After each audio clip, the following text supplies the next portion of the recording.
Want to shop Walmart Black Friday deals first? Walmart Plus members get early access to our hottest deals. Join now and get 50% off a 1-year annual membership. Shop Black Friday deals first with Walmart Plus. See terms at walmartplus.com. The Heed the Call podcast wishes you and your family a very happy Thanksgiving. What? I can't ever be sincere here? Oh, man. Of course you can. Yeah, happy Thanksgiving to everyone. It's the Thanksgiving week full preview. Heed the Call. Dan Hanzus and Marc Sessler. And yes, we previewed the actual Thanksgiving Day games on our previous episode with Connor Orr. But now we will dig into the rest of Week 13 for football fans, for family, for God and all three of his sons, Marc Sessler, Jesus, Marv, and Carl. Well, yeah, you're right. You did some homework and you found out the name of the other two. I want to do some homework. It's the old New Testament. It's like a deep cut. I found it in the a hidden book. Yeah. I want to do some homework because, we gathered before the show and, discuss life and stuff. And you've been on, it's early in the morning when we tape this. And I get it. In the morning, humans, especially Americans, we need our coffee. And you were down here in the studio, but you were asking your beautiful significant other if she would bring you a cup of coffee. And I wonder if we could just get an update on that, or maybe hear the text. Well, the that problem. You sent. Let's welcome in Money Mike Dugar and Jourdan Rodrigue, of course, from The Athletic, who join us every Thursday. And Jourdan, because you are my direct connection here to the female existence, yes. I thought you could help me send the text to my wife that wouldn't seem pushy or demeaning or kind of like it was expected. And with your help, I came up with Emily, my dear, : I know you're probably already in the kitchen. That was your move. Ellipses, can you please bring me what I want? M-, which is coffee, please and thank you. And that was sent now 11 minutes ago with nothing. So. If I could do my Mark impression, this is farcical in 100 different ways. So, Mike, teach me how to speak to wives. You're a newly married. It's fiction. It's fiction. Yeah, Dan, I'm not off to a great start with my wife this morning. I was woken up by being claimed that I did not change the baby before putting the baby to bed last night, and thus being the reason that the crib was filled with pee this morning. That's false a rough claim, start. By the way. Yeah, that was only like an hour ago. So, yeah, I'm not off to a good start either. But I do have coffee. But I did have to make it myself. Oof. Okay. All right. Lot to get into. Very excited. The NFL, Thanksgiving week. Let's start where we always do. No teams on bye, so let's keep moving. Primetime games. We'll start right here. The Las Vegas Raiders. This is Black Friday, remember. The Las Vegas Raiders, number 32 in the Heed the Call power rankings, traveling to Arrowhead to face the number 4 Kansas City Chiefs, favored by 13.5 in this game. And I guess the question I have, and Aiden O'Connell is starting for the Raiders, it looks like. Gardner Minshew is out for the year with a broken collarbone, and Aiden O'Connell had a broken thumb, but it looks like he's trending toward playing as of this recording. That shouldn't matter. At Arrowhead, this should be a blowout, and yet the Chiefs don't blow out anybody. In fact, Patrick Mahomes actually addressed that after the latest game in which the Chiefs were thought to be able to handily destroy an opponent, and then it didn't work out the way against the Panthers, though they won. Here's Pat after the game. Yeah, I mean, you always want to have some blowouts. You want to be a little calmer in the fourth quarter. But I've always said it can be a good thing as you get to the playoffs and later in the season. Just knowing that you've been in those moments before. Jordan, were you laughing at his voice? It just surprised me. Patrick Mahomes' voice. It is funny. We were waiting for the video to come in, and then the first part of it is a higher pitched that just sort of spooked me for a second. I love Patrick Mahomes' voice. It's one of our great delights and joys in football. But yeah, it's crazy, Dan. They are on a 13-game win streak of one-score games. Their last... Oh, he got the coffee. Cheers. I love that woman. Cheers. Cheers. L'Chaim. Go ahead. Yeah, the Jourdan. Chiefs are on a 13-game win streak of one-score games. The last one-score game they lost was actually in 2023 to the Raiders, which is wild. And they're 8-0 in one-possession games this year. They keep finding these ways to win, and it's happening in strange fashion every week. It's a backup kicker last week. Now they're going to have a new kicker this week. So, hey, let's see backup. Let's see what chaotic wonder lies in store for a weird Black Friday game. The other thing is, it's not just one-score games. After beating Carolina with the field goal, the walk-off field goal, they've won half their games this year on the final snap of the game, which is just unprecedented. This is just unheard of, and yet you totally believe that they will. But I do think this could be the one where they flex their muscles a little bit. If you go back to Week 8, and Travis Kelce has been up and down this year, but he had his second-best game of the year against the Raiders. He's productive against them. And Patrick Mahomes, I think these divisional kind of nuggets matter.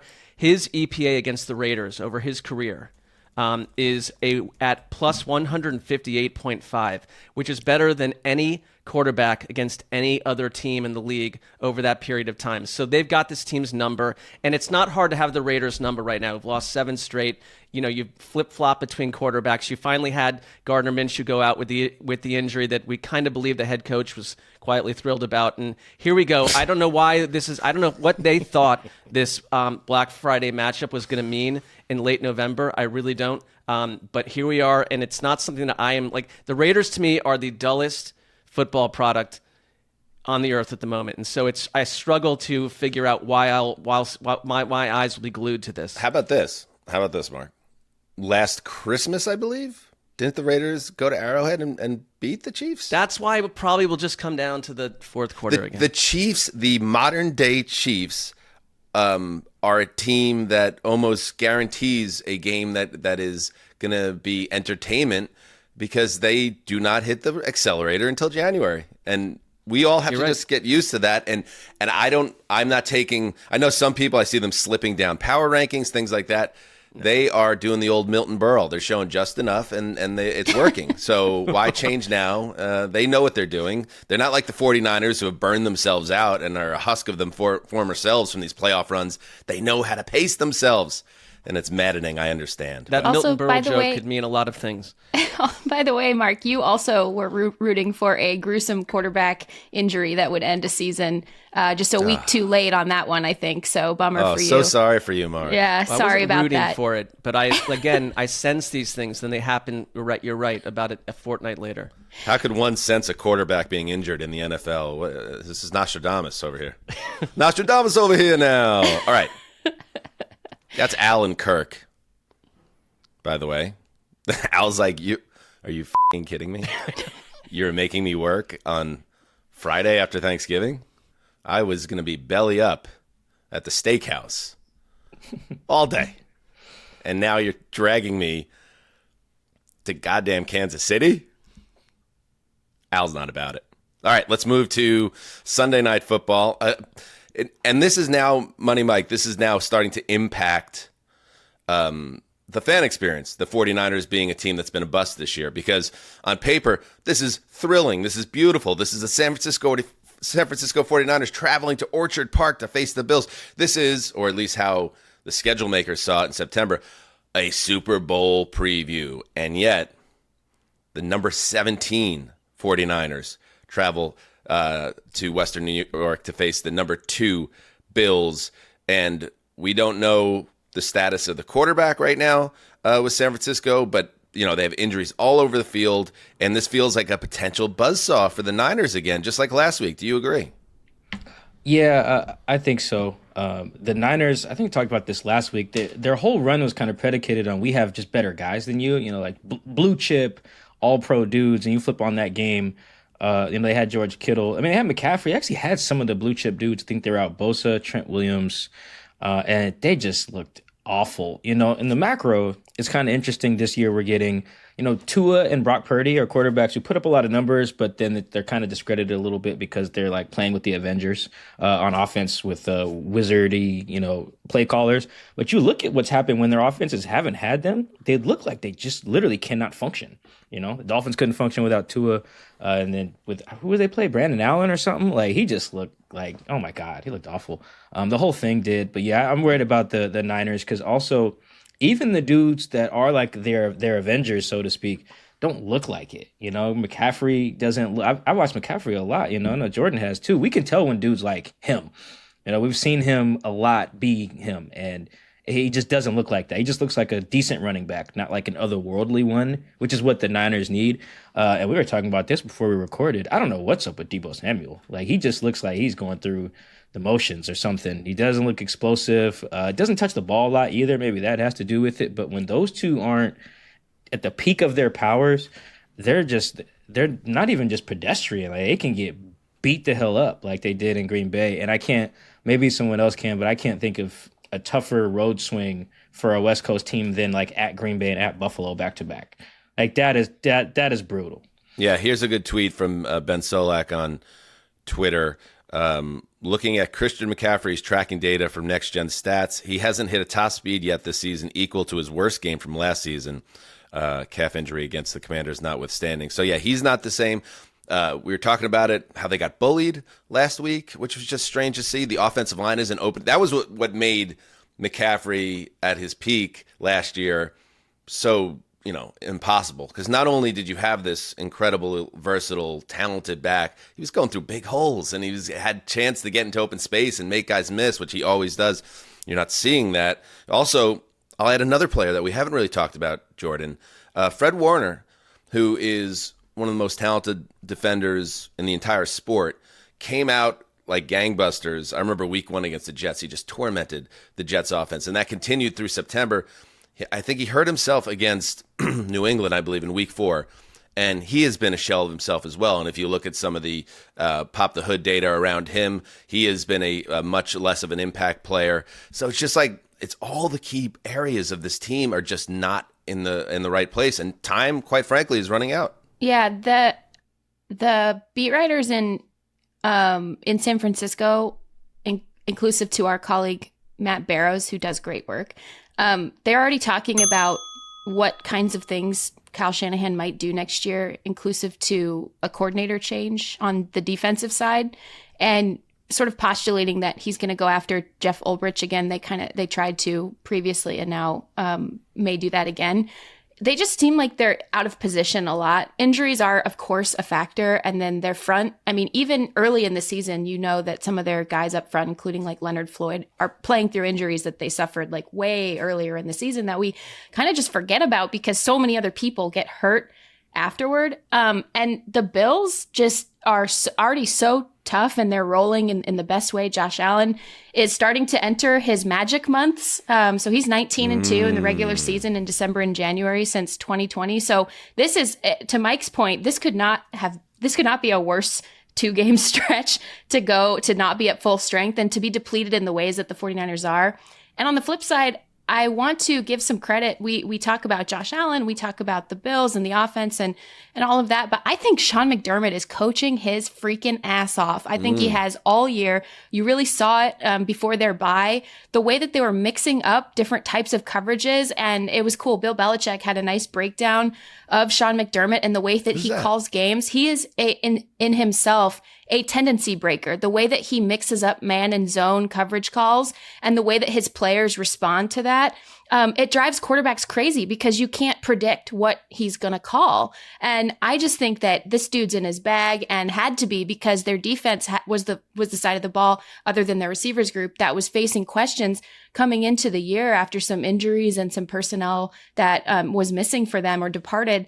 And I just think that if we're talking about, coach of the year candidates and all of that, Sean McDermott should be up there in that conversation. Now, he wouldn't be my pick right now per se, but he should very much be in that conversation right now. And I just think the Bills are going to just roll right over the 49ers. I agree. I think this is another boat race, and I think this will I am not cashing out on the Niners. I'm just not ready to do it, but I believe this game will be seen as their rock bottom moment.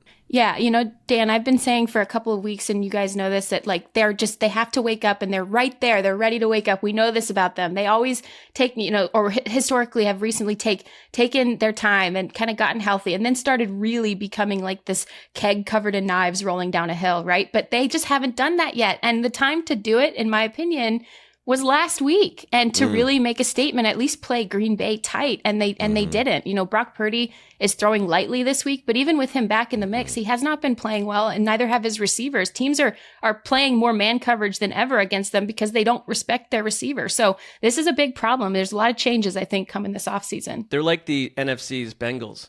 Like, we're not willing to let go yet. Yeah, but the Bengals at least like are competitive and dangerous, and they lose these games in crushing manners, but they are very much a team that like, oh, this makes sense that they're nearly winning these games. The Niners right now look like you're poking them with a stick. It's like, are you alive? I don't think it's. I mean, if you diagnose what's happened to the Niners, they've lost all their key players at various points in the season. The thing that bothered me most about the Green Bay game, beyond Debo and like the lack of, Trent Williams, it's like the penalties. They're just undisciplined. And I think when you don't have your key guys in there, like the offensive line had a rash of pre-snap penalties. There was a penalty that blew up a huge Debo kick return that would have changed that game. And then they were completely gashed by a Matt LaFleur offense that they should understand how it works. And so I think they feel old to me. I think the season is lost. And you're right about the Matt Barrows situation. It's like, it's already kind of like you're feeling about the offseason lingering, approaching, and that all the stories will come out about what the Niners plan to do to put this in the background, because this is not a Shanahan type season. The tropes are writing themselves, the offseason. Summer trope, minicamp, Niners refreshed after loss 24. Right. Quotes will come out, Christian McCaffrey, I was never healthy last year. Like all that stuff. And they'll be back. I think they will be back, but this feels like maybe, I'm not cashing out, but I'm very close to being there personally, and it sounds like you guys, or Mark, you're ready to move on entirely, and that's understandable. Last game on the island side of things, the number 24 Cleveland Browns travel to Mile High to face the number 10. And just to be fair, and by the way, after my wife was nice enough to bring the coffee down, she texted me, "Don't use me for a bit. I'll charge extra for that." And then the emoji of someone painting their fingernails. I don't know. I love her. What a queen. Well, she doesn't listen to the show, so she won't know that we just did do that. No. In fact, when she gave me that coffee, that's probably the most she's ever listened to the show. The dialogue she caught in real time. Anyway, the Broncos, kudos to the Broncos. They're obviously ahead of schedule and all that stuff, as we've been talking about. The fact that they're our number 10 team in the power rankings of record really speaks to, the drop-off I think, in the NFL from the teams that are big-time teams to this big underbelly. But they're the best, I think, of the underbelly, and trying to get out of that. Personally, that's where I'm coming from. I think they are in a very good place, Money Mike, on Monday night against the Browns, who with the Browns, the modern Browns, I don't get caught up in these dramatic games that happen and under the lights in Cleveland, when all of a sudden in Cleveland, and Mark, all due respect, the snow's falling and there's a romance around the Browns. What always happens after we all kind of fall for the Browns again, and isn't this a great franchise and their fans, then the next week they go on the road somewhere and get their asses kicked in. And it's like, wait, what happened to when they were like a Disney movie? Like, this feels like Browns hangover game, and the Broncos and Bo Nix rolling.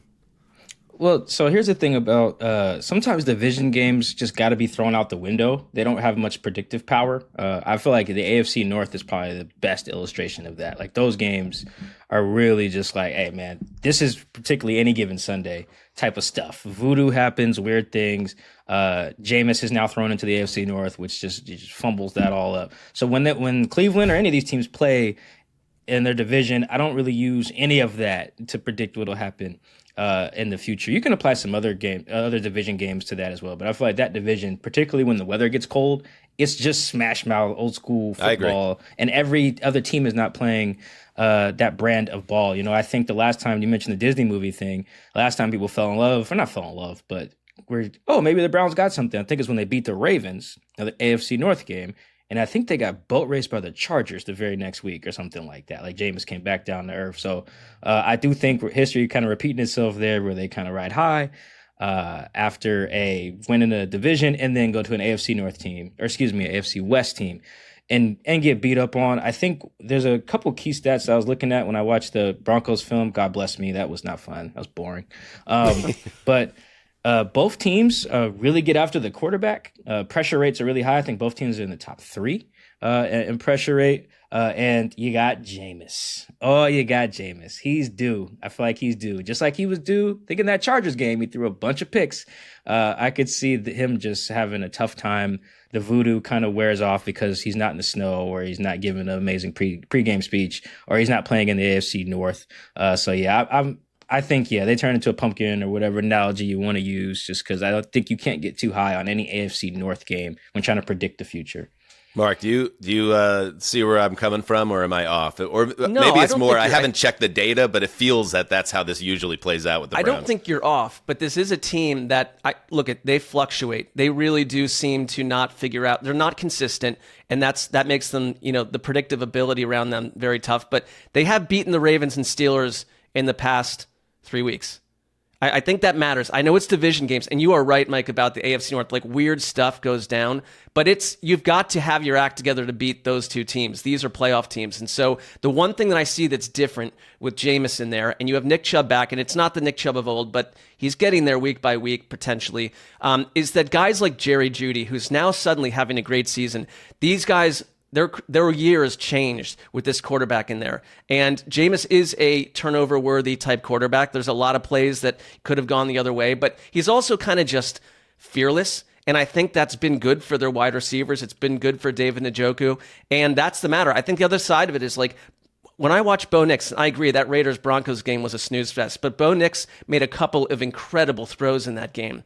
And Bo Nix is the real deal, coached by a real deal coach in Sean Payton, like him or not. And so it is going to be a big test for Cleveland's secondary, which has a lot of talent, but they've been very hot and cold. I think playing in Denver, historically for Cleveland, playing in Denver has been a bit of a train wreck, but that's a tough place to go at night. I do think this game will be very tight. I don't think this is a wipeout for Cleveland. I really think they battle them, because I think guys like Myles Garrett, what I see is they're still fighting. This isn't a team that gave up on their coach. They've been through a lot. They have battled. I think Jameis, the personality has changed the team a little bit. The offense has opened up. So I think it's a very fascinating game in the sense of, how do these two teams battle each other? How do they match up? How does Kevin Stefanski handle this defense, this offense? I kind of can't wait to watch it beyond the Browns part of it. Dog. Well, no, am I wrong? No, it's good. It's a pretty incredible, it's a pretty incredibly strange matchup for this time of year.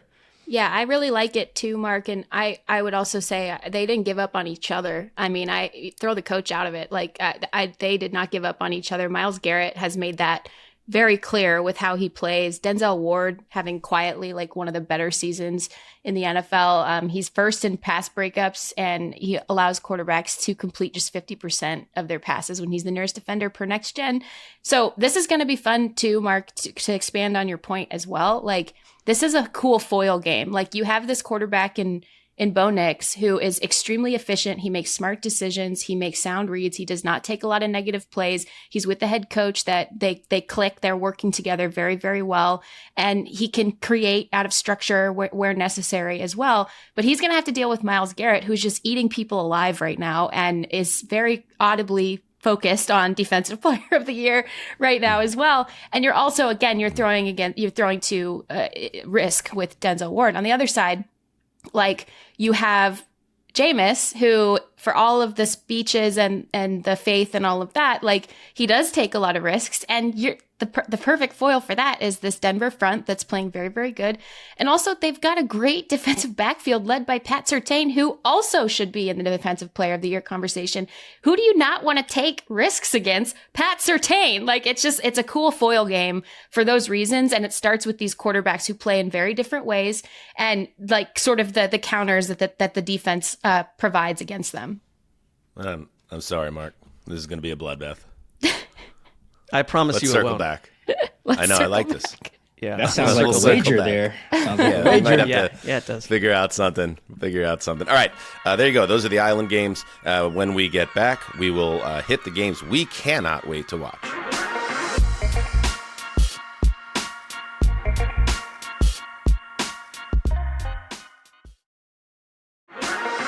All right, we're back. All right, before we get into the games that we cannot wait to watch, a reminder that the NBA season is in full swing. And Underdog has tons of fun ways to get...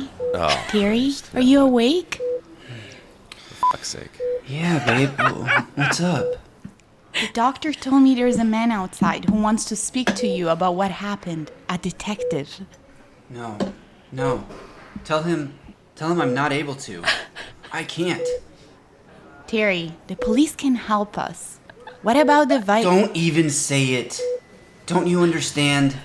If they find out I'm here, if they find us, if they know how to get to me, baby, if that happens, we're already dead. But the police are... Police, nothing. They can't be trusted. Everyone is in on the take. What? Excuse me. Lisa, correct? It's really important that we speak with you. Terry isn't well. He's not ready.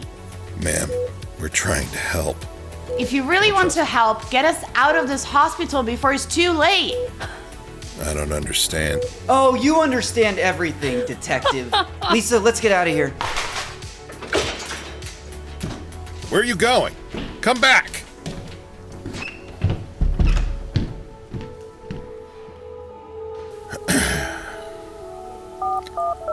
Oh, it's still going. Is it done? The gazelle is on the move. Call the lion.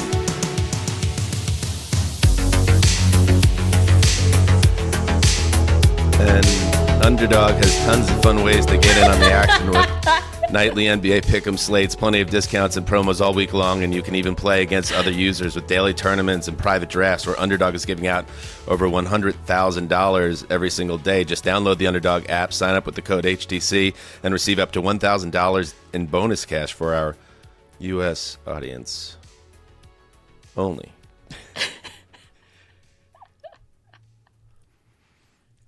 That compelled me to sign up for Underdog's many services. I am literally on the Underdog app right now. Not even an ad. I am. I'm trying to put together my Money Mike picks for the week. Lisa tried. Lisa. Terry. Terry's alive. I think that's a great start. That, you know what? As much as I'm flabbergasted by this continued intrusion of the show, there is something compelling to it all, and I am invested in Terry and Lisa's journey. All right, let's get into it. Jourdan, get us going with the game of the week. And this is an easy one. It's the number 3 Philadelphia Eagles traveling to Baltimore to face the number 5 Ravens, laying 3 points of wood. Let's get it. I did get in the dock very early on this one. I don't know how I'm going to possibly follow that ad read, but this game is going to be awesome. These are the things I love about this game in no particular order. The showdown between top MVP candidates Lamar Jackson and Saquon Barkley, both of whom have fueled their teams to new heights with their best respective seasons so far. Both, in my opinion, very deserving of the award. We don't just get these two players, we also get the counterparts to their respective MVP campaigns. Our king, Derrick Henry, the dynamic and powerful partner to Lamar Jackson, and the Eagles' offensive line, who set a record for yards created for Saquon before he even faced contact on Monday night when he set his career high. A coach who leads with strategy, the ultra-collected and ageless John Harbaugh, versus a coach who leads with the emotion he wears on his sleeve in Nick Sirianni, and when both are on, both work, just in different ways. It's okay, Dan. The way the Ravens called themselves out on their pass defense entering Week 11, they allowed the second most pass plays of 20 yards or more in the NFL, and Justin Herbert was among the most productive deep pass throwers despite his limited cast of receivers, but the Ravens allowed no pass plays of 20-plus yards on Monday night. And finally, and you know I have to say this, the way this Fangio Eagles defense has come to life, blending simple pressure looks with dynamic second act pressures that maximize their depth players, meaning they bait double teams on players like they know that Jalen Carter's going to occupy a ton of attention, and they bait the double team, and then the backside pressure wins. Smothering over routes again from simple pre-snap looks. And that old bastard just keeps rolling all these years later. Another game between two fierce dominant teams that starts in the sunlight and journeys into the night in Baltimore. Love it. Cannot wait. Beautiful. Great setup. I got balls here. I got big balls. Yeah, I'm Nick Sirianni. Great way to tag it. Yes, excellent. There's a little bit of a the old unstoppable force meets the immovable object situation here, and I know the Ravens have been a little bit more hit or miss at times than the Eagles, who have been dominant during this stretch. But I just feel like in this setting, Mark, that the Ravens are going to do what they want on offense. I don't see Fangio and the Eagles shutting them down in their building in prime time. And if they do, I've already said I've come around on the Eagles. I see them as one of the big four, and if they take care of business here, I cannot wait. And you just cross your fingers that the Lions and Eagles stay healthy and when they meet again in the last week of January, because if they handle their business here, wow, that is a rubber stamp championship contender win. Unlike the Niners-Bills matchup, I love where this is falling in the schedule, because it's like the Eagles have rounded into this mighty, fierce power, and the Ravens are right there too. So it's kind of like two teams that want to bloody you on offense, and they can do it in different ways. This kind of feels like an A.J. Brown game to me, just based on the fact that, Jourdan, you mentioned that the Ravens have given up more explosive pass plays than any team in the league other than one. And they're the most penalized team in the league. So these are the weaknesses I see. They're 29th in EPA against the pass. And so you can move the ball on them in multiple ways. And Saquon Barkley might be like, even if you're good against the run, I'm not sure that matters. I'm not sure that matters. And so I think the difference here, because I see two great offenses, is I think the Eagles defense has made a big difference lately. And you mentioned Jalen Carter. He played 114 consecutive snaps between week 10 and this past week. And that's pretty unheard of for a player of his position. I think he's just been this quiet, huge star for them. And certain teams have found ways to slow down Lamar Jackson. And when the Ravens lose, it's been to teams that know them well, like against the Browns. And I wonder if Fangio and the Eagles can find a way to diagnose that. It's an incredible matchup. I think that this sort of is probably going to help decide the MVP race too. It really might. And it's these big games that happen in front of the national audience, the international audience. So it is the game of the week. You got in the document early. You made a nice pick there. And thanks, Mark. We'll watch it together.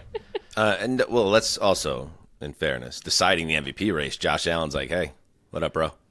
Well, that's fair, because his game also will happen in front of a national audience. But you're right.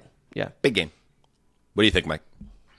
Yeah, I think Saquon and his MVP candidacy is a good reminder that we gotta not focus on the definition of value sometimes when talking about it. I get it. It's in the definition of the award. You know, Saquon is not the most valuable player on the team. That is just not how football works. It is almost always going to be your quarterback, but he definitely is their identity, which is important because you look at the second half of the games, actually for both teams, but both of these teams are at their best when their coordinator just kind of wakes up and realizes, oh, wait a minute, I got an idea. Let's give it to 26.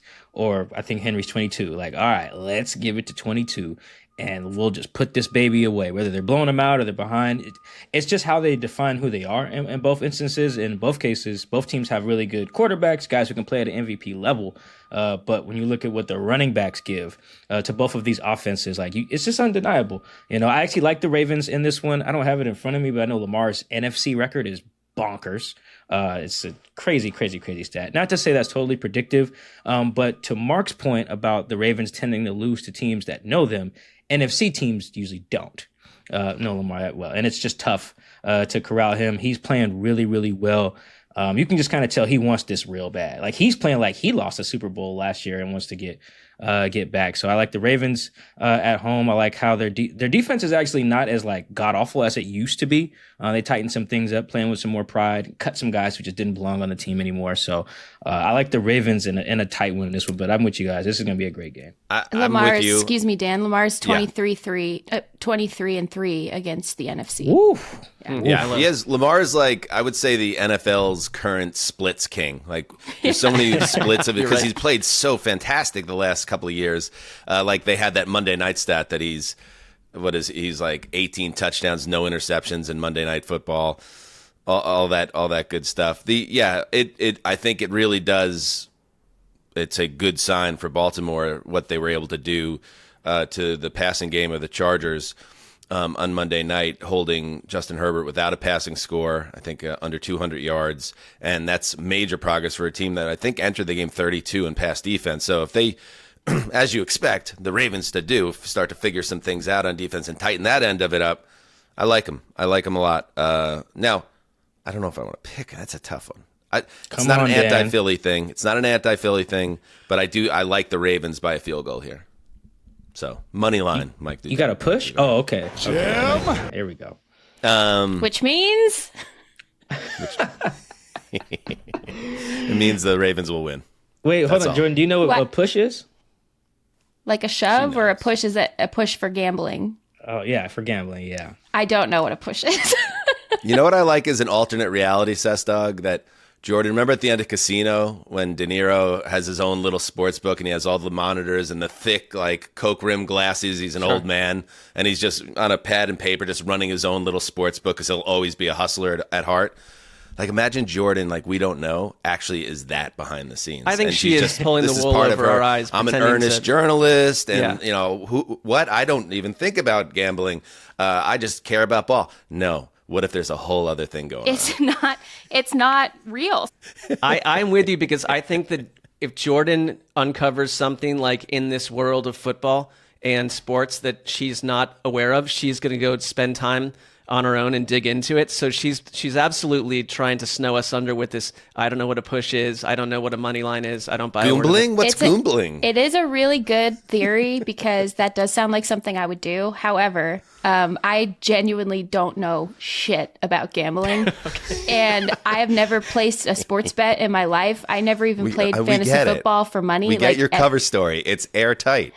It checks out. And you won't find nothing neither. It checks out. Like it's bulletproof. But we're just wondering. That's all. All right, the game I can't wait to watch. The Pittsburgh Steelers traveling to Cincinnati against the Bengals. Do or die game here. This is an early game on Sunday, which I love. And I'm going to be hopefully watching it we're going to do our draft after this, Mark. Right. And I hope to get this game, put it that way, because as I've said many times on the show, I love watching Joe Burrow play. It's part of what's been frustrating to see him having just maybe the best season of his career set against the carnage of everything else around him. If nothing else, they're kind of fascinating because they're weird, the Bengals this year. Here's a quarterback's coach. Who knows the quarterback? Here's a great question. Football head question. Who's the quarterback's coach of the Cincinnati Bengals? Jourdan going through the coaching tree. This person got there. They brought this person with them. Beautiful mind. It's the guy with the spiked, it's like he has white hair and it's spiked. Bowser. Sting. Don't bring up Sting. Mike's already got into a fight with his wife this morning. I love Sting. Something Turner. Oh, you don't hit him with the Sting penalty drop? I didn't mean to do that to Mike. That ain't cool. Quarterbacks coach Brad Cragthorpe said this of Burrow this week: the pocket movement and the pressure awareness and his ability to decisively work through progressions and find completions, it feels like it has gone a level up this year, which is crazy to say. I agree. The tape, the eye test, it all backs that up. But you got to win some games. And Cincinnati, if they don't find a way to beat Pittsburgh, they will not go to the playoffs. And with that urgency, Mark, I'm going to die. I'm going to die on the what is it? You die on the shield of Cincinnati one last time. I like them a lot in this game. I think they will play with urgency. I think Burrow will play out of his mind, even against a great Pittsburgh defense. And Cincinnati will live for another week. I feel really good about this one, Mike. Really good. 3 points they're getting here. I'm not sure why. I know. I get it. I mean, I think it's a little bit irrational because it doesn't make sense for certain elements of the Cincinnati machine to be humming so well that it's just going to end with them going 4-13. I just can't. I still can't get there in my mind. That's why. Well, I don't think they'll end up 4-13 or whatever. I think they actually still have a positive point differential at 4-7, which is pretty nuts. I think it's a single-digit number, but still, that's pretty impressive, being 3 games under. The thing about the Bengals is, as fun as they are to watch, like definitely in comparison to that Raiders-Broncos game I watched, that really sucked. But they're It stuck with you. They just, it's just the most recent thing I watched Trauma. last night at like 2 a.m. I was just like, who are these guys? The Raiders are definitely pulling AI generated players on defense. There's just no way on God's green earth those are real people. Anyway, the Bengals, they just keep finding ways to lose, and I those type of teams just stick out to me. You know, even if you are a fun team and you have very good players, like it feels like some Chargers teams in the past. We've seen some Falcons teams like this. The Ravens have been like this a little bit, though they find ways to win. They just smoke leads quite a bit. Like, I just don't like those type of teams. I can't ever feel confident about them. When they win, I'm not surprised per se, but like, it just seems like it's always something with the Bengals finding a way to lose. Whereas like in this particular matchup, they have like the exact opposite team on the other side, a team that just finds ways to win however they need to. That's just like Mike Tomlin's things. Like, I can win with Duck Hodges, I can win with Russell Wilson, I can win with Justin Fields. No TJ Watt, no Highsmith, no Minka. He just finds ways. I was totally surprised to open my Underdog app and see that the Steelers were getting 3. I'm hammering that. Hammering. Actually, I would push it a little bit, take a half point and get Steelers 3.5. But yeah, I just think when you're a team, those two identities matter to me in this one. There's some schematic stuff too. Some of it favors the Bengals, some favors the Steelers. But when you just have a team like the Steelers who just seem to just find a way to just grind games out however they need to in whatever conditions. I know they just lost in the snow, but like versus a team like the Bengals who are 4-7 largely because they keep finding ways to lose. So yeah, I like Pittsburgh. Yeah, like I think that like the culture of these two teams matters a lot, and I feel like the Steelers are a blood in the water type team, and you can end Cincinnati's season right here. And the one thing that I've noticed on the sideline the past couple of weeks is that Joe Burrow, for as well as he's playing, seems incredibly frustrated with the entire operation, with the team, with their faults. You know, they've played 12 straight must-win games, it feels like. They lose 8 of them, and we keep forgiving them, and without looking or diagnosing why they're losing. They've got a defense that is porous, and I tell you right now, I think Pittsburgh, with their offense surging more than we would have ever expected, this is the kind of game that Pittsburgh can go in and absolutely end the campaign of the Cincinnati Bengals and put them in chaos, because I really think Burrow is about as frustrated as any quarterback in the league with what's happening around him. He's frustrated, but it's not like it's affecting his play. In No, fact, but it might like- be making him better. That's fine, but like he's frustrated because for good reason, and I think he feels kind of capsized on a team that can't support him. Well, we played the sound of after the game last week where he was just like, you could tell he was so exasperated, didn't let the kicker off the hook, and I'm okay with that. He's like a old school guy, like a Marino type. He's just not gonna suffer fools. Jourdan? Yeah, we wouldn't be angry about a quarterback firing people up, you know, like if on a better team, you know, like we wouldn't be. They're losing, and he's having an MVP caliber season. Not putting him in the race, but he's having an MVP caliber season. It's disappearing into like a black hole of shit. Like they have, I believe, the leading receiver in Jamar Chase, one of the leading quarterbacks in the league, the leading pass rusher in Trey Hendrickson. They're 4-7 and they're 0-6 against teams with a 500 record or better. This is crazy to me what is happening with the Bengals this year. And it's, to me, if you're, I mean, you got to look at top to bottom, every facet of that organization. And, you know, I listened to you guys' show last night, and Connor made Did you like it? Was it good? Did It was you enjoy fine. it? It was really good. I love the show. B-? But Connor, I think, made some really good points, and he's so plugged in on the coaching side of things. And he made really great points about the connectivity between Zach Taylor and his family with the ownership group and all of that, and how the ownership group does not like to spend money. I get all of that, but your quarterback is having one of the best seasons of any quarterback in the league this year, and one of the best seasons, if not the best season of his career. And it's being wasted, but not just wasted in parity, wasted in atrocity of what this losing season actually is. They're not just even.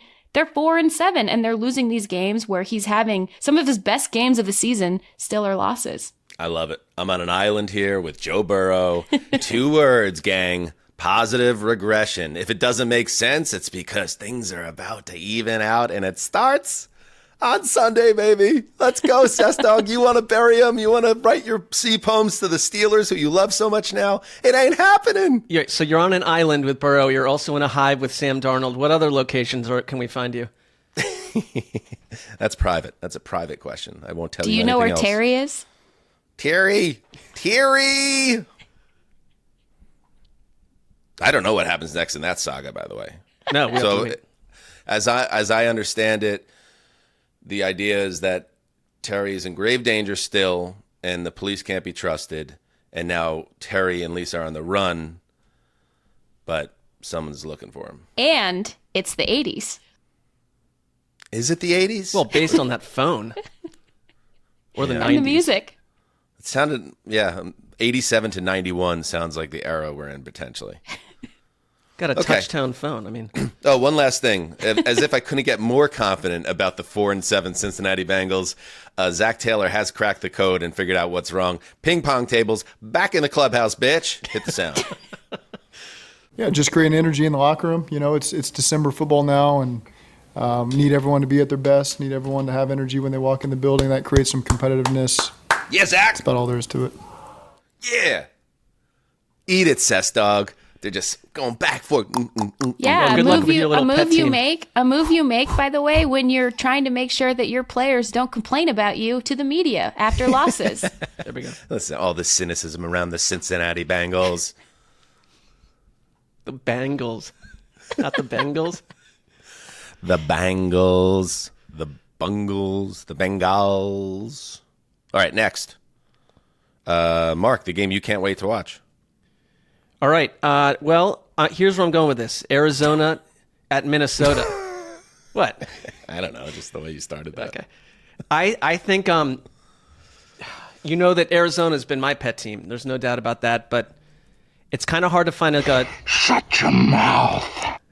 Do you want me to stop talking, Cardinals fan? It's hard to find like a household name on this defense, on Arizona's defense. Yet I think that Jonathan Gannon's done a great job at creating havoc. There's been like 14 sacks over the past 3 games for them.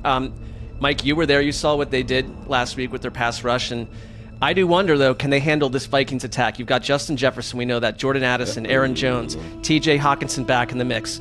Last week against the Bears, Kevin O'Connell cooks up an attack that has a 300-yard passer, 2 100-yard receivers, and a 100-yard rusher. The first time the Vikings have done that since 2000, back when we were, concerned with like the Y2K bug. What did the Vikings? Vikings? I wasn't concerned. Worried about it.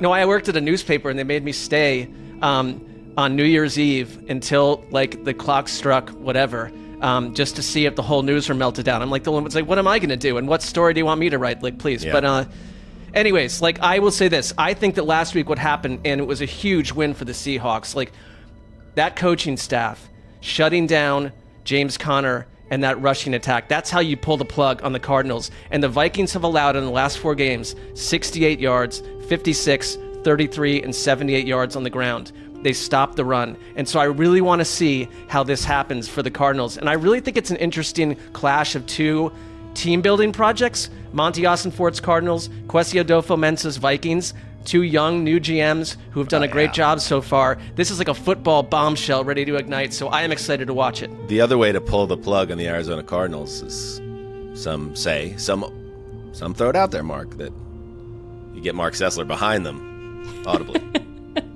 And now we're going to see, because you were a little bit defensive about it after the 16-6 loss last week.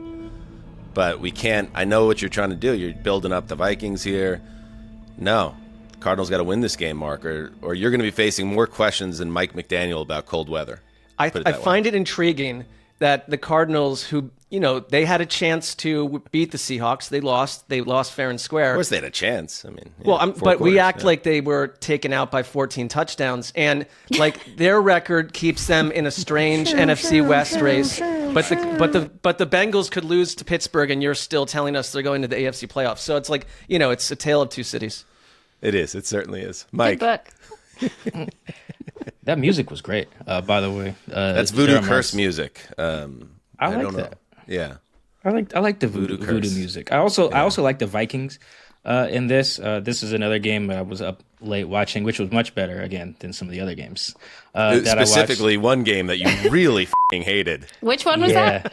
Yeah, man. It was just God bless the Raiders, dog. I'm not watching that game on Black Friday. No way. I'm gonna just spend time with my daughter. But Blackout Friday. I'm not in the hive on the Sam Darnold thing, as you know, you guys know that. But come on. I gotta give him some love. He made some really big time throws, particularly in overtime. That was really good. Also, this was a game where you see. I really liked how they were able to kind of fight left-handed, so to speak, because they're already not a great short yardage team when they run the ball, statistically, I don't think, and Aaron Jones fumbled. But they obviously their go-to is getting the ball to Justin Jefferson, and credit Eberflus, who he had a really good plan. They were like all over Justin Jefferson. I don't think he had his second or third catch till overtime, actually. But you just saw how his gravity made everything happen. Almost all the other big catches, including the touchdown to the tight end whose name I forget, like all of it was because the defense was paying so much attention to Justin Jefferson, including T.J. Hawkinson's big catch in overtime to set up the game winner. That was a coverage bust. So I bring that up to talk about like the Vikings. I'm not super high on them, but I do like teams in November and December like that can do that fight left-handed thing. Like, all right, the other team clearly has a plan for whatever you do well, right? Whether that's play action, running the ball, whoever, getting the ball to a star player. What do you do when they try to scheme that away? Can you handle that? And the answer, not just in that game, it seems to be yes. And credit Kevin O'Connell, really good play caller. And then on the Arizona side, I'm just not super high on them. I've never really been high on their defense. I still think it's just Buddha and some dudes. Mark, I think their pass rush on Sunday against the Seahawks was more a function of the Seahawks being bad than the Arizona pass rush being good. They just basically run a bunch of twists and stunts, and once you figure that out, you'll be fine. And you look at the Vikings front, they're really disciplined, really smart. So I actually like the Vikings in this one. I like them perhaps going away. Sorry about your Cardinals, Mark. That's okay. Dan, every week I try to drop just a little gemstone into the hive, just as you sit in the corner booth with your coffee sort of wafting steam, and maybe slip a little bourbon in there as well. So there's this thing called adjusted EPA that Ben Baldwin, who's this great analyst, runs a lot of some of the numbers that we see, the advanced analytical data that we see that gets basically aggregated by everybody else across the league. He does an awesome job with fourth down decision making too. But anyway, he has this thing called adjusted EPA, and I'm sorry I'm reading off of my screen because I couldn't figure out on Blue Sky a way to get it onto my desktop because I'm technologically not very gifted. Okay, so it is adjusted. So it's when you take EPA that we know, which Sam Darnold is about in the middle of NFL quarterbacks right now and you adjust it for pass protection, receiver drops, dropped interceptions, luck on interceptable passes, fumble recoveries, and intercepted returns, and then also only give credit for expected yards after the catch, so not like accidental missed tackle or arm tackle or whatever, and also accounting for defenses faced. Sam Darnold is 6th in that metric, whereas his regular EPA puts him at about half, like midway in quarterbacks in the NFL. He ranks 6th in this metric based on all of those adjustments that I named. So that's my little I love it. Hive I wasn't gemstone. sure the way you were butter knifing it. I was like, is this going to be an attack on the hive? Or is this going to, but you did mention dropping gemstones into the hive, but I don't even know if that's healthy for a hive. But yes, that makes sense. I think Darnold has been a very good quarterback this year. Has he been a great quarterback or an all-pro or outside the first couple of weeks an MVP candidate? No, but certainly I think the best case scenario for Kevin O'Connell and the Vikings, and he is making himself a shit ton of money in free agency. I'm looking forward to seeing how that all breaks down. I assume the Vikings are going to move on, and speaking of which, they have just one quarterback other than the rookie under contract for next year, until this week, because they just picked up Daniel Jones, which was a nice sensibility match here. They claimed him off, or they just signed him outright, right? Because he cleared waivers, right? And Jones is, yes, Justin. Oh, gotcha. Jones is exactly kind of in a similar career arc as Darnold was a couple of years ago. So landing with a good head coach and a smart offensive scheme is perfect for Jones, even if he doesn't see the field here. And I know, Mike, you like this Schefter tweet I believe you said before the show. Daniel Jones wanted to spend the rest of this season with a playoff contender around a, quote, nurturing head coach such as Kevin O'Connell. The Vikings met all qualifications. Nurturing. Jesus, it's not like they're getting married. He wants to spend the rest of his life with someone who will treat him better. It's just and the season's not that much longer. It's what, like, suckling on the teat of Kevin weeks? O'Connell is Daniel Jones. There's an image. He nurtured them to a playoff loss a couple years ago, so sometimes that affects. Nourish me, mother. What a weird tweet. Yeah, weird one. All right, let's see what else we got. We got one more in the games we cannot wait to watch. Yes, Mike. Do I buy this? That this is a game Mike can't wait to watch? I don't know. Go ahead, sell it, Money Mike. All right, I will do my best sell job. I got the Texans at the Jaguars. This is number 16 team Texans against the number 30 Jaguars in the power rankings of record. This is my fault for getting in the dock a little late, but I will say I do like watching the Texans. So that part of it, I can't wait to watch because I'm like trying to I don't know what the definition of pet team is. They would perhaps be mine. I'm just waiting for them to figure it out, and they just keep letting me down. Like whether they win or lose, I just come away with some of the games like, damn, you guys should be better. Yeah, they're your Bengals. Like that's like you expect more of them. You got the other Sting involved in this. You got CJ Stroud. There's a lot. The other Sting. Well. Yeah, there's a lot of things to like about the Texans, but it's just not coming together, right? Well, I think I was thinking about this earlier. The better comp for the current Bengals is probably whatever Deshaun Watson team. He went nuts, but they won like 4 games. I think maybe 2020. That seems like a better comp because he was on fire. I think that's the year JJ Watt was like, dude, we wasted you. You were killing. That seems like the better comp for the Bengals. But this Houston team, they just can't get right. I just don't. It's a few reasons. I feel like a lot of it is the guys in the headsets. Their scheme is kind of funky. It puts a lot of faith in guys who shouldn't have faith put in them, particularly their safeties. I think I texted this in our chat. They have perhaps the worst safety pairing of any like competent team. Like whatever the Raiders doing is bad too, and the Ravens and Bengals were bad at safety for a little bit during the season as well. But like particularly of teams that like super relevant and are going to be in the playoffs, the Texans are just awful. It's just take the over on any receiver playing the Texans pretty much every week. And they just put in bad spots. They gave up a touchdown to one of my hyphenated name brothers, Westbrook Akine, I think is how you say it. But he just barbecued their safety on a bad call by the Texans. And then on offense, man, I think I mentioned Bobby Slowick either last week or a show before that, man. He is on fraud alert for me. Like he just seems like the other coordinators just have his number every week, whether it's an established coordinator or a guy who's only been doing it a little longer than Bobby, who's in year 2 over there. He's just not giving CJ enough answers for a clearly just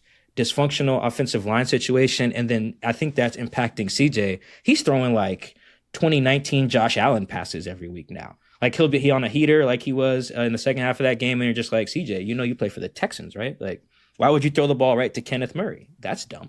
He just keeps doing that. He did it against Dallas too, I think. Like he's just upstairs. It's getting to him. And I think that's a lot of it's the players too, but I think it's a lot of the guys who are supposed to give CJ the answers to help him play better. So the reason I can't wait to watch this, I want to see if they figure it out. They had been winning before, so perhaps it wasn't the wake-up call that it should have been. But when you lose like they did to the Titans, and CJ ran out of the back of the end zone. Like it was a bad loss. They looked like the Titans in that game. That I'm hoping that was the wake up call. Like guys, we kind of stink, so let's get right. So I'm hoping this is a get right game for the Texans against the Jaguars, who are somehow still employing Doug Peterson. Kind of surprised by that when I looked that up.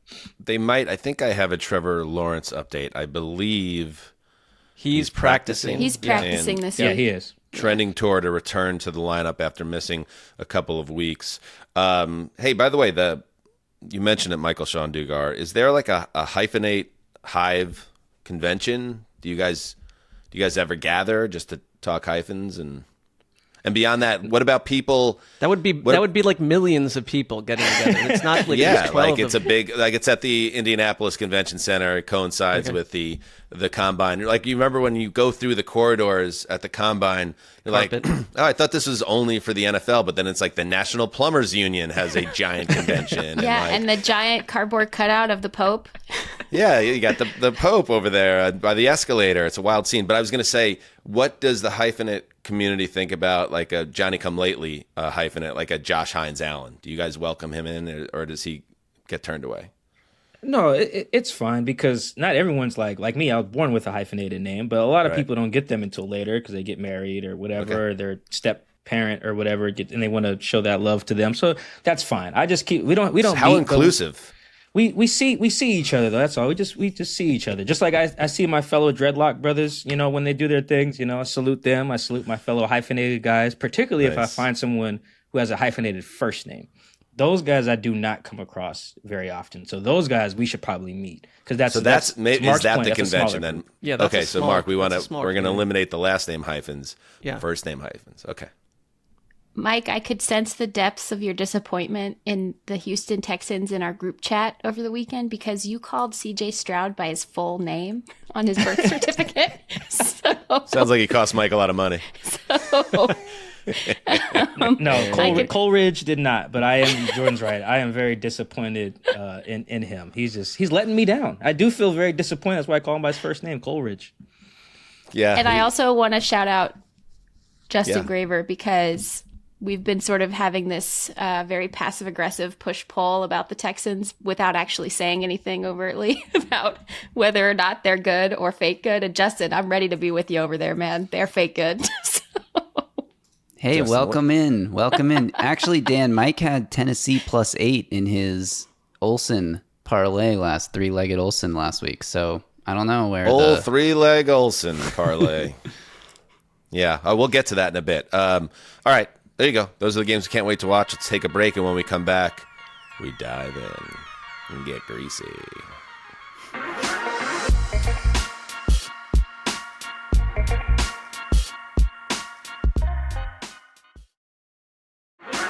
All right, we are back. By the way, it's Feast Week here on Underdog. To show their thanks, Underdog is stuffing the lobby with a full spread of profit boosts, discount tokens, gimme picks, and more starting today, Wednesday, November 27th. And if you bring your friends to the table during our Refer a Friend event, you will be feasting with all the offers. Just scan the QR code on your screen to download the Underdog app or sign up with the code HTC and receive up to $1,000 in bonus cash when you deposit for our U.S. audience only. Let's cannonball. Whoa, whoa, whoa, whoa!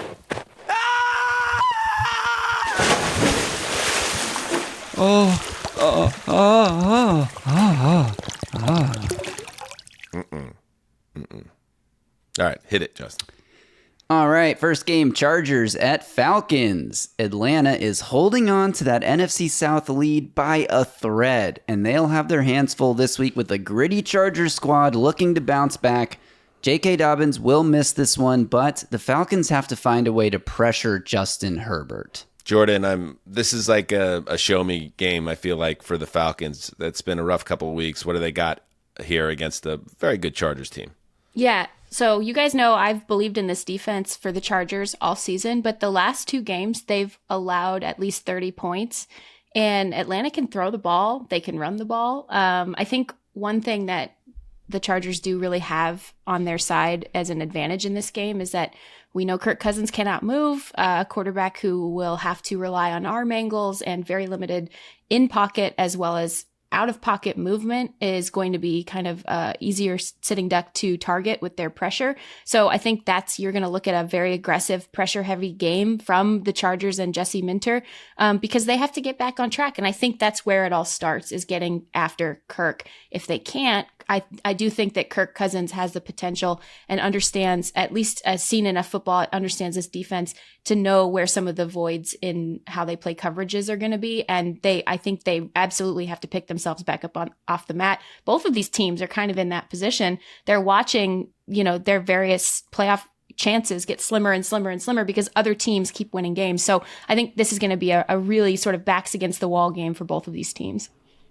J.K. Dobbins has a sprained knee. He is considered week to week for the Los Angeles Chargers, so they're going to have to find a way to replace his production, and he's been valuable to that team. Next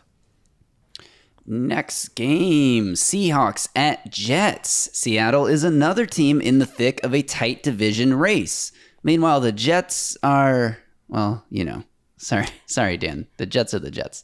But this is a big moment for Seattle to go out and show some real progress that they've been showing the past few weeks. But in this one, take care of business against an inferior team. Prove to us that this defense is legit and go get a win on the road. Yeah, I could totally see Geno balling out here against his old team, a Jets defense that's in tatters, coming off a bye, but I don't see that staff as being capable of diagnosing what's wrong, let alone fixing it. So it sets up well for Seattle, but still, and you know this team better than anyone, Mike, they got to travel cross country, play in the elements potentially, and take care of business. If to take Seattle seriously, TCOB here, right? Oh, yeah, for sure. Also, mentioning traveling cross country, Jesus, looks like all the West Coast teams, they just said, get out of here. I think every team. It's far. You got Atlanta, New Orleans, the Jets, and I think San Francisco's and Buffalo. Jesus. But yeah, I think that Jesus Christ. The contrast between these two teams in terms of like when their seasons looked like they were on the brink, how did they respond? You could just see the difference in leadership. Like the both teams made a midseason trade for a starter. You know, they got Devontae Adams, Seahawks got Ernest Jones, but you just see that where leadership matters. Like the Seahawks have real leaders. They were able to kind of turn their thing around. Whether they make the playoffs or not, they're just not a dumpster fire when it looked like they were on the brink of that type of situation. When the Jets had a chance to potentially turn their season around, there was a lot of finger pointing. You know, you couldn't tell who was really in charge. Was it Aaron Rodgers? Was it the owner? Is the owner in London? Like you just don't really know who's supposed to be the adult in the room. And just, I think that's what really stands out to me about both of these two teams and where their situations are. A funky kind of stat that I learned while talking to Zach Rosenblatt, our Jets writer. We interviewed him on the Seahawks Man to Man podcast this week. So Geno's thrown a pick damn near every game. He leads the league in interceptions with 12. I think the Jets only have 2 picks. And neither of them are from Sauce or like DJ Reed or anyone you know. I think they're from a guy who's not even in the lineup anymore. So I do wonder if that's maybe a get-right situation for the Jets to take advantage of Geno there, who's just putting the ball in harm's way a lot more than he should. I do like the Seahawks in this one, in a close one. I think she liked the under as well. I think both defenses are going to show some life on Sunday. Yeah, the Jets offense has been pretty start and go this season, but they have not been helped out by the defense that does not make impact plays. They don't have defensive scores. Very rarely have they made the type of turnover, field flipping type play that would help the offense, which just compounds all the issues. There you go. So Seattle on the road getting 2 points, and probably it's sounding like the Jets won't have Breece Hall potentially, who popped up on the injury report here with a knee issue, and it looks like it's a little touch and go if he'll play, which is another problem for Aaron Rodgers. Next, Titans at Commanders. Washington on a 3-game losing streak as Cliff tries to navigate the back half of this season, which he has not done very successfully throughout his career. Last week was a wacky, chaotic divisional matchup for both teams, Tennessee and Washington, but the Commanders need a bounce-back game. I don't know, man. Am I getting crazy? I feel like the Titans can hang in this one. Mark, I think I agree with what Justin's saying. What do you think? Well, right now it feels like anyone could hang with Washington. And we talked about like the Chargers being at a critical point in their season, the Falcons being at a critical point. Like Washington feels like one of those teams, and I hope this doesn't happen to them because they were a really good story, where you get one of these every couple of years. They start like 7-1 and they finish like 8-9. And it's like, I hope that's not what's happening here. And I kind of would, I like when narratives are blown up. And I get the Cliff Kingsbury thing, and I brought it up myself, but like I would like to see that not be the case for once, because, you know, it's funny because what was I listening to? Something where Steve Keim, the former GM of the Cardinals, was asked about Cliff Kingsbury, and he's like, "Why is this happening to them?" And I understand that Steve Keim is not maybe the most like beloved source on the planet, but what he said was that Cliff Kingsbury comes into the season, into training camp with a batch of great new ideas. and he unfurls them, and the team gets out on offense to a quick start because it's new and no one's diagnosed it or seen it before. But then when that starts to get picked up on tape, that he doesn't adjust. And that's sort of been the problem in theory with Cliff Kingsbury. It's like you came in with a new quarterback, a new system, the whole thing was working, and now we've got 2 months of tape on this quarterback, and then he had a rib injury, and I think that's not the issue now, but it's just that what are you doing now to make the offense fresh? What new plays, what new aspects, what are you doing to confuse people? And if you're not, you're going to get picked off. And on the Titans side, like you know how tape starts to come out during the week, like, and it's guys like Baldy and stuff, but like Justin, Tavondre Sweat, like this is a gigantic front door sized individual who is a dominant player. And I do think the Titans are the kind of team, I wouldn't call them a berserker, but if you get better quarterback play and you get guys like this defense playing this way, yes, they can pick off some teams. And so I think this is a critical moment for Washington, absolutely critical. And circling back to Washington, I know Kingsbury is an easy target, but I think Jaden Daniels has to play better as well. I'd agree. I don't think he's playing at the same level he was as a passer, especially. All right, next up in the gravy boat, Justin Gravier. Can I just say before we move on, Tavondre Sweat, second heaviest player in NFL history to record a sack. Next game, Colts at Patriots. Anthony Richardson and the Colts are still in the hunt, but what they're really hunting for here is some consistency, whether it's the drops, the penalties, some inaccurate throws. Just, I don't care who you blame, if it's Richardson or the supporting cast, the entire operation feels jumbled. Now they get the New England Patriots. Is this team going to provide some resistance or a get-right opportunity for Indianapolis? Jourdan, I think the one thing that maybe me, Connor, Mark, and James kind of skipped over was Shane Steichen, and whether he is still a likely bulletproof head coach. I think Indianapolis has to close the season out well to keep him in the good graces of ownership. I disagree. I think the heat's more on the GM right now, actually, than it is on Shane Steichen. I think you kind of had what you would expect to have happen right now when you marry a second-year head coach who kind of just didn't even really install like fully his offense because they always knew they weren't going to necessarily go with that quarterback that he had in his first season. And then you pair him together with a very, very raw, supremely talented, over the next couple of years, like has all the gifts you could possibly want in a quarterback, but you pair him with a very supremely raw quarterback, you already are of the understanding that is just going to take some time. I actually think the heat is more on Chris Ballard this season. Josh Downs might not be able to play in this game.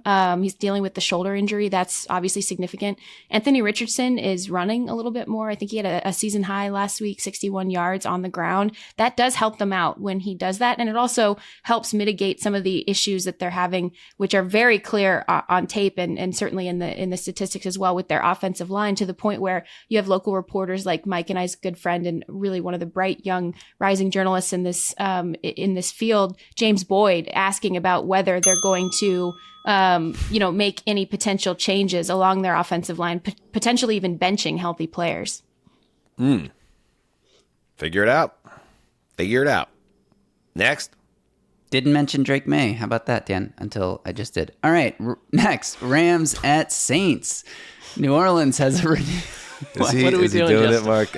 Do we need to get the vape Where's the cam Justin up? is on acid right now drop? Yeah. Where's vape can? Your request shall be granted.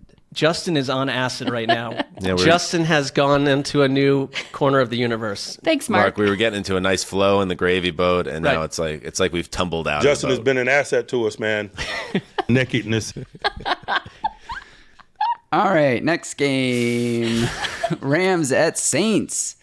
Man, New Orleans seems to have a renewed energy and sense of purpose under interim head coach Darren Rizzi. They've won 2 straight games after losing 7 in a row.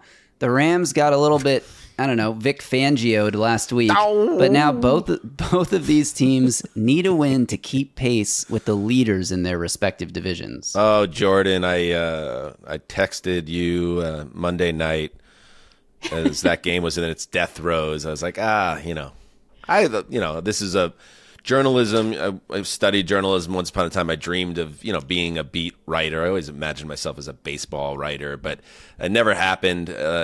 So I live vicariously through you guys, which I still think is like one of the coolest jobs in the world, just covering a team on a day-to-day basis. But the downside of that is, going into a locker room when everybody's hella pissed after getting embarrassed on national television. What's the vibe around the Rams after a humbling loss in week 12? Yeah, frustrated because the same issues keep coming up over and over and over again. Execution, moving the ball, a quarterback who can work out of structure, who's getting the ball downfield with explosive plays because this really young, bright defensive line, they will be really cohesive and locked in together and rushing and defending the run as a group for like stretches of 4 games at a time. And then all of a sudden people just decide they're going to play hero ball and try to make the play. And it almost never works out for them.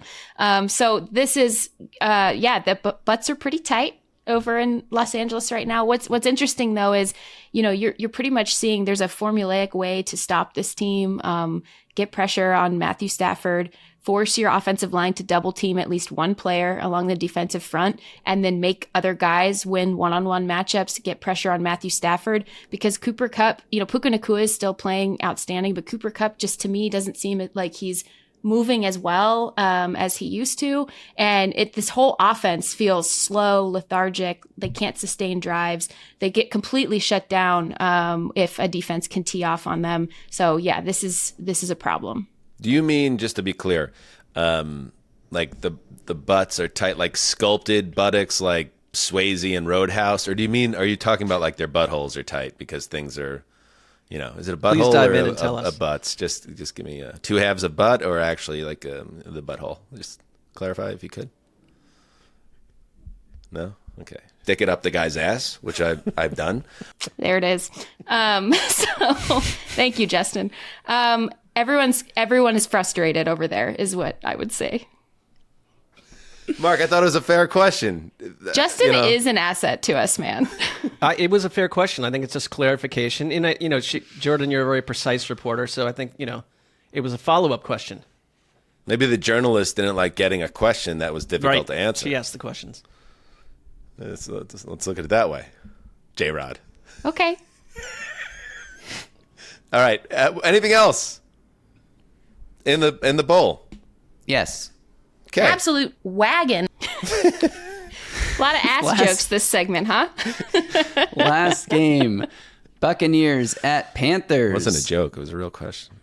Bryce Young was impressive last week, as was Baker Mayfield. The Bucs are working their way back into the mix. They're only 1 game back of Atlanta, and the Panthers have been competitive lately. Oh, yeah. This actually feels like a mildly exciting NFC South matchup. Oh, so snarky. Sessdog, your thoughts on this NFC South affair? I agree with our producer. That's a drop. Thank you. Well, I will say this. I covered the Panthers last week, and it was one of the more...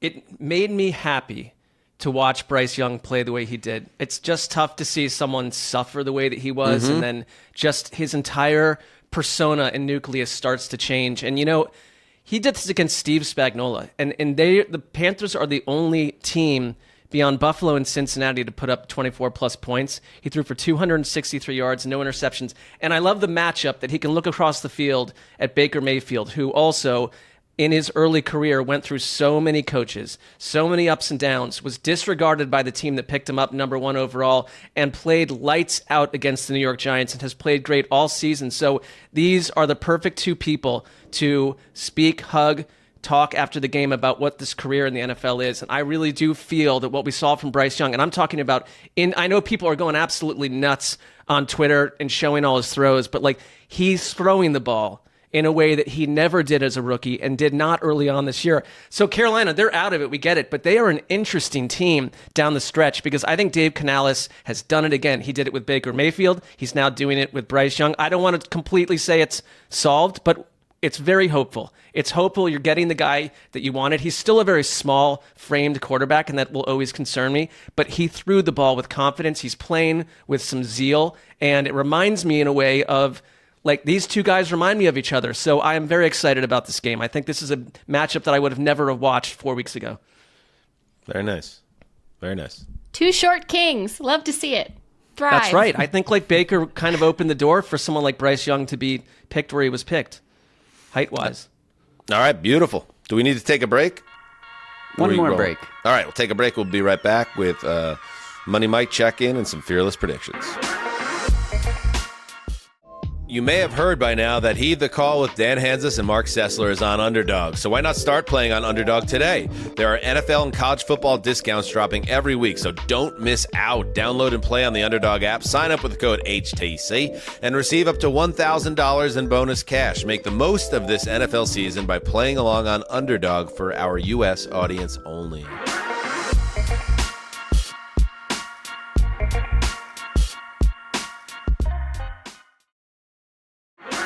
All right, we're back. Okay. What we try to do around here is make some money. Make some money, make some money, make some money. Money Mike, how'd you do in week 12? Justin, let's check in on... Uh-oh, he's shaking his head. Oh, boy. What do we got, Not Justin? a good week. It was not a good week.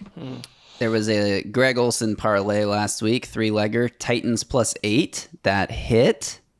However, Patriots +8, Raiders +5.5. Mike thought the dogs were barking, but a couple of these dogs whimpered 1 for 3 on the parlay. Damn.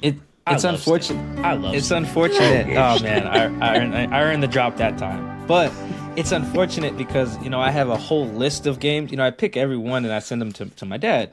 And I just picked... I think I went off script when we did it last week because we were talking about underdogs instead of going with what I was going to go with. Because I text Justin, I was like, which ones did I actually give you? Because I had a whole list of ones that were hitting. I was looking at my notes app. I'm like, okay, that hit.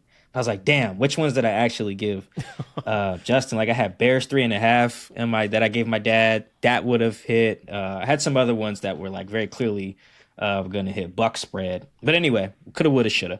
Let's bounce back. All right, let's do it. Let's have a better. Quickly, yeah, sure. Quick question, just to circle back on an earlier conversation. What is a push? Oh, damn, we didn't. So a push is just. Sorry. I thought you were going to circle back on the butts conversation. Bummer. Yes. No, that's right. We didn't mention. A push No, is just a tie. I've already sent the crows after you for that, Dan. Yeah, Jourdan, a push is just a tie. So, like, if you take a game. Why don't they just say that? It's not as cool. That's a great Lingo. question. You're right. Industry gatekeeping. Yeah. It's just a tie though. That's all. So like the Raiders are getting +13. If they lose by 13, it's a push because it's right on the number, and that's why there's a lot of halves. You see like 0.5s to avoid that situation. So when a team's like +2.5, you can't lose by 2.5 points. So the Chargers, I'm sure, will find out cover a way to story do that at some point. By the great Rodrigue. What's a that? push? That is what that means. That's a good question, though. That's a good question. She's cooking the books. All right, we're gonna roll with some dogs again. Ooh. Rolling with some dogs again because there were dogs that hit, just the wrong dogs that I picked. So we're gonna go with. By the way, Mike, this is a +13.5. song that was sent in by one of our viewers / listeners in honor of you. Let's turn this up in our headphones. John Olteen.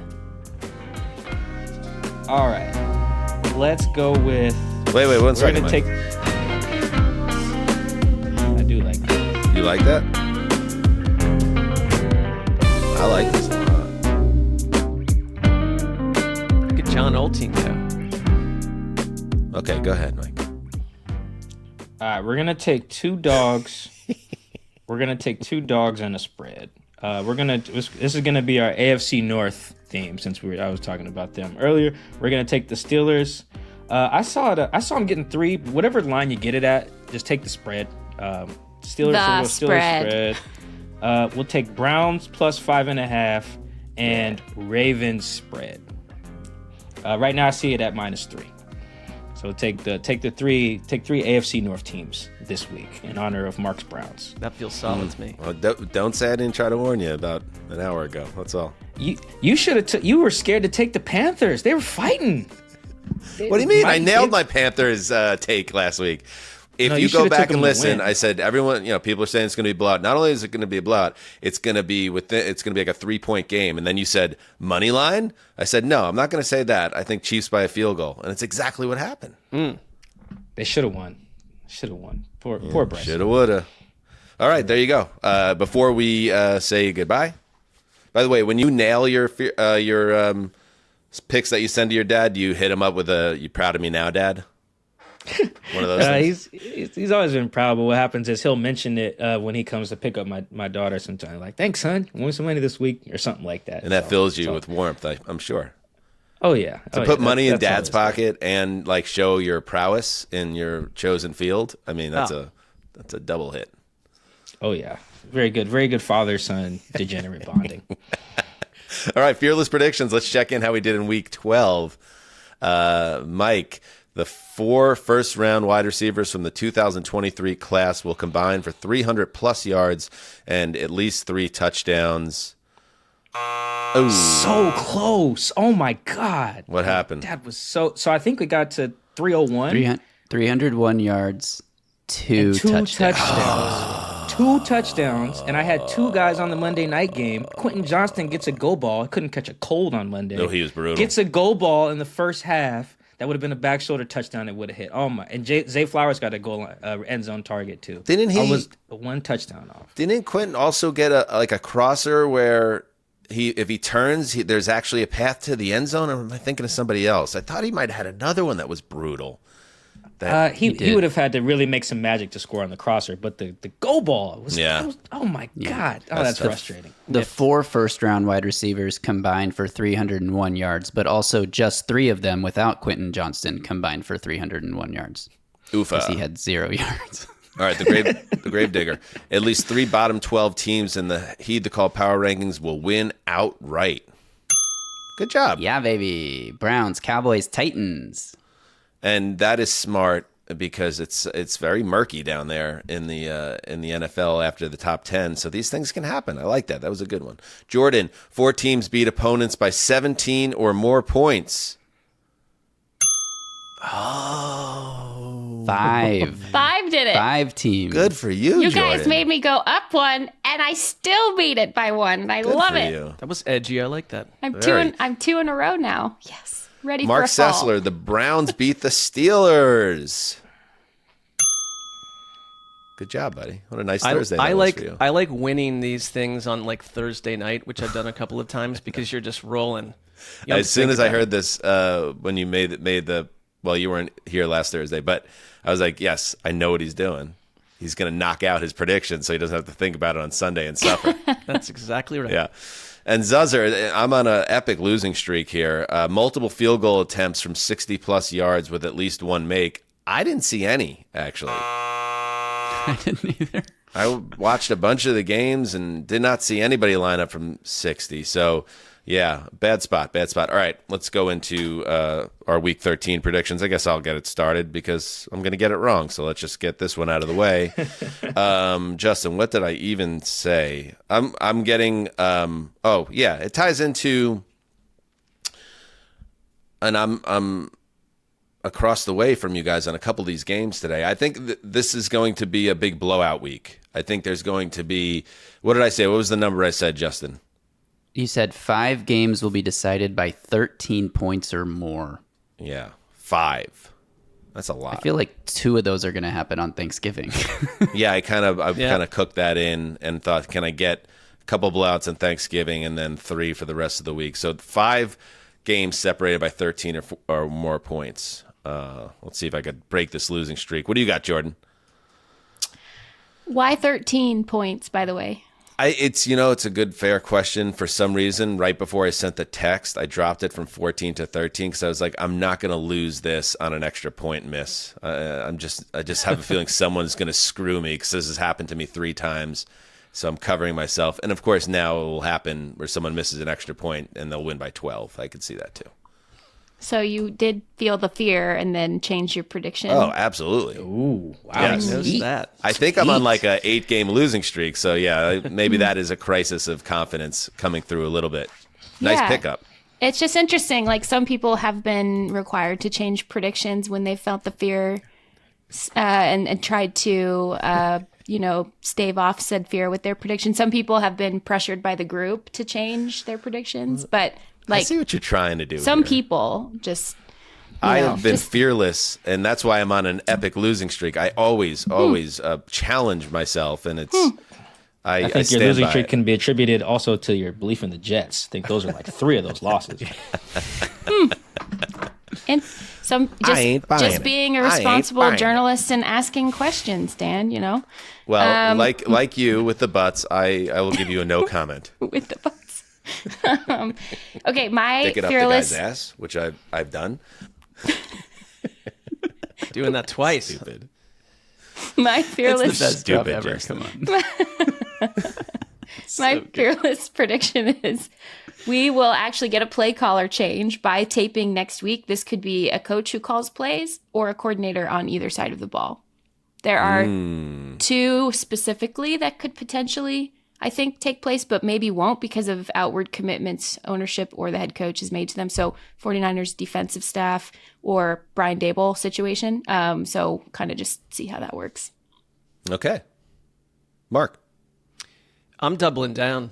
Like, I want to keep riding this train, so I am gruesome taking injuries or nope. The 3-8 Browns will go into Denver and not be blown out. Dan, they are going to take out the Denver Broncos. What? That's fearless. You don't think it is? All right, I have another one. How about this? No, I don't want to. I'm not the judge. Well, no, of this, I don't want to be like the Browns beating the Broncos is like a fearless prediction. Well, Am I based crazy? on how you've talked about them today, Dan, Right. it sounds a little. Yeah, but fearless. obviously I'm in the minority on that. But is that you guys? What do you guys, Mike and Jourdan? Is that a fearless prediction? The Browns will beat the Mark Broncos? didn't speak up when I was giving you a hard time, Dan, so I'm not going to speak up for Mark here. So, Well, I don't like the spirit of this, though. I can offer a different one. I'll offer a different one because I had another one originally. Is that one singular defense will score 3 touchdowns? Wait, That's fearless. a defense will score 3 touchdowns in a game? Yeah. Wow, that's the opposite side. I like that. But it will happen. I like it. I like it, though. Do you want to? I mean, I'll even offer like just I'm just an olive branch, Mark, because I don't want to feel like I have pressured you. I would give you 2. Mark, that's like the equivalent of getting a face tattoo after a breakup. Like, dude, I want to keep it like, how about defense Go special teams? Defense special teams combined for 3 touchdowns. Okay. That adds a little flavor to it. Mike, Justin, have you recorded these multiple changes to the fearless prediction? Yeah, no, the whole thing is actually recording right now, so we'll be good to go. Oh shit! Whoa, Lou, bitchy answer there. I love it. You sassy bitch. Mike. Oh, all right. My Week 13 prediction in honor of Thanksgiving with a tribute to 1998 Randy Moss in his big game. Oh, yeah. On Thanksgiving. I will go. There will be a non-quarterback to score 3 touchdowns in Week 13. And I added some juice to this because I didn't think it was that fearless, but hearing the rest of the picks, maybe I shouldn't. But I'll do it anyway because I believe in myself. Burn. It'll be done by a non-quarterback who has not already done it this season. So I will give you a list of who that eliminates so everyone knows. That eliminates Saquon Barkley, Alvin Kamara, James Cook, Juwan Jennings, Kyron Williams, Ken Walker, Jamar Chase, Taysom Hill somehow, Joe Mixon, and Josh Jacobs. So I think that's 10 guys. So we get a Randy Moss-esque performance this week. I think that's very fair. Someone Very who is not spicy. one of those guys. That's very spicy. I like that. So first timer this week. I always enjoy Money Mike's fearless predictions. Always well thought out, and they do it for me. Finally, Justin. Mine is we get the highest total game score of the season in one of the games this week. What is it currently? Great question. Didn't look. By the way, Didn't that someone November drop a 50 burger 26, 1998 Vikings-Cowboys game, Vikings 46, Cowboys 36. And yes, the greatest stat line ever. Randy Moss 3 for 163 and 3. It's awesome. Come on, man. Come on. All right. We good? We got everything? I think we did. So. Happy Thanksgiving to everybody. And just remember that the Heed the Call podcast, there are no reverse gears in this tank. We keep moving forward. In fact, Thursday night, I believe we're going to live stream our reaction to all 3 of the Thanksgiving games. And then come Sunday, you'll get a recap of Black Friday, that affair, and all the Sunday games with, of course, on Patreon, mixed in the Friday draft show. A lot of content. Love it. Mike, Jourdan, happy Thanksgiving. You've been we are very thankful, Mark and myself, for you. Yes, we are. Both, and what you've given to this show in terms of your, I'm being sincere right now, in terms of your Okay. football knowledge and personalities, and it's been a fun ride with you, so thank you. I'd echo that. Thank you. That was very nice. Thankful to be on the show. Shout out to all my peoples who are, whether your family can't get to where you are, you can't get to where your family are, and you're having Thanksgiving either solo or just one other person. Been there, done it in Pullman and in Idaho. So Or with your dog. Shout out to y'all. Or with your dog. Shout out to all my people flying solo on the holidays. I feel you, man. Somebody's thinking of you.